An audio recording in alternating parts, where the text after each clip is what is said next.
Film ഗ്യാരേജിലേക്ക് ഇവർക്കും സ്വാഗതം. അങ്ങനെ കഴിഞ്ഞ ഒരുപാട് നാളുകളായിട്ട് നാം കാത്തിരുന്ന അജയന്റെ രണ്ടാം മോഷണം സിനിമയുടെ ടീസർ ഇന്ന് വൈകിട്ട് 7 മണിയോട് കൂടി പാൻ ഇന്ത്യൻ ഭാഷകളിൽ പുറത്തു വന്നിരിക്കുകയാണ്. മാജിക് ഫ്രെയിംസ് യൂട്യൂബ് ചാനലിലൂടെയാണ് ചിത്രത്തിന്റെ എല്ലാ ടീസറും വിവിധ ഭാഷകളിലെ ടീസർ പുറത്തു വന്നിരിക്കുന്നത്. 3Dയിൽ ഉൾപ്പെടെ തിയേറ്ററുകളിലേക്ക് എത്തുന്ന സിനിമ ജിതിൻ ലാലാണ് സംവിധാനം ചെയ്യുന്നത്. ടൊവിനോയെ കൂടാതെ കൃതി ഷെട്ടി, ഐശ്വര്യ രാജേഷ്, സുരഭി ലക്ഷ്മി, ബേസിൽ ജോസഫ്, ജഗദീഷ് തുടങ്ങി വലിയ താരനിരയുണ്ട്. 1910, 1930, 1950 എന്നിങ്ങനെ 3 വ്യത്യസ്ത കാലഘട്ടങ്ങളുടെ കഥ പറയുന്ന സിനിമയിലെ 3 വ്യത്യസ്ത വേഷങ്ങളിൽ കൂടിയാണ് ടൊവിനോ എത്തുന്നത്. അജയൻ, കുഞ്ഞിക്കേളു, മണിയൻ എന്നിവരുടെ കഥയാണ് സിനിമയിലൂടെ പ്രേക്ഷകർക്ക് മുന്നിലേക്ക് എത്തുന്നത്. ഈ 3 കഥാപാത്രങ്ങളുടെ കഥ പറയുന്ന സിനിമയിൽ മണിയന്റെ കഥാപാത്രത്തിന്റെ ടീസറാണ് ഇന്ന് പുറത്തു വന്നിരിക്കുന്നത്. 1 മിനിറ്റിലധികം ദൈർഘ്യമുള്ള ടീസർ ഒരു സംശയം കൂടാതെ പറയാം ഞെട്ടിച്ചു. മോളിവുഡിലെ അടുത്തൊരു ക്വാളിറ്റി കണ്ടന്റാണ് വരാനായിട്ടിരിക്കുന്നത്.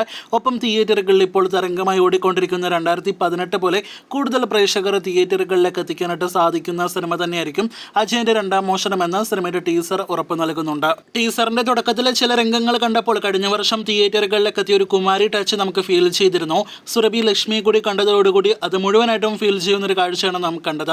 എന്നാൽ അതേസമയം നൈറ്റ് രംഗങ്ങളെല്ലാം തന്നെ കണ്ടപ്പോൾ രാത്രി രംഗങ്ങളുടെ പല ഫ്രെയിംസും അതോടൊപ്പം തന്നെ ഒരു സിനിമാറ്റോഗ്രാഫിയെല്ലാം തന്നെ ഞെട്ടിക്കുന്ന ഒന്നായിട്ട് മാറി. ആ രാത്രി രംഗങ്ങളിലെ കളർ ഗ്രേഡിംഗ് ആണെങ്കിലും വിഷ്വൽസ് ആണെങ്കിലും ഒപ്പം തന്നെ ആ ഒരു ആക്ഷൻ കൊറിയോഗ്രാഫി എല്ലാം തന്നെ മികച്ചു നിൽക്കുമെന്ന് നമുക്ക് മനസ്സിലാക്കാനായിട്ട് കഴിയുന്നു.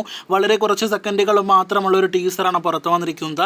അതിൽ തന്നെ ഇത്രയധികം രംഗങ്ങളും സീൻസ് എല്ലാം തന്നെ കാണിക്കുമ്പോൾ തന്നെ മനസ്സിലാക്കാം വരുന്നത് മോളിവുഡിന്റെ തലവര മാറ്റാൻ പോകുന്ന സിനിമകളിൽ ഒന്ന് തന്നെയാണ് എന്ന്. ടൊവിനോയുടെ മറ്റ് വമ്പൻ സിനിമകളെല്ലാം തന്നെ എടുത്തു നോക്കുകയാണെങ്കിൽ വേറെ ആരെങ്കിലും ആ സിനിമകളിലെല്ലാം തന്നെ സ്കോർ ചെയ്യുന്ന ഒരു കാഴ്ച നാം കാണാറുണ്ട്. എന്നാൽ ഇവിടെ ഈ സിനിമയിൽ അതിനുള്ള സ്കോപ്പ് ഒന്നും തന്നെ ഇല്ല എന്നാണ് നാം മനസ്സിലാക്കുന്നത്. എന്തായാലും അജയന്റെ രണ്ടാം മോഷണം വമ്പൻ റിലീസായിട്ട് പാൻ ഇന്ത്യൻ റിലീസായിട്ട് 3Dയിൽ തിയേറ്ററുകളിലേക്ക് എത്തട്ടെ. കഴിഞ്ഞ വർഷം തിയേറ്ററുകളിലേക്ക് എത്തി വൻ തരംഗമായി മാറിയ കാന്താര പോലെ പാൻ ഇന്ത്യൻ തരംഗമാകട്ടെ ARM എന്ന നിലവിൽ നമുക്ക് ആശംസിക്കാം. സിനിമയുടെ ടീസർ കണ്ട് നിങ്ങളുടെ അഭിപ്രായങ്ങൾ എന്താണെന്ന് താഴെ കമന്റായിട്ട് രേഖപ്പെടുത്തൂ. കൂടുതൽ വീഡിയോകൾ കേട്ട് കാത്തിരിക്കൂ.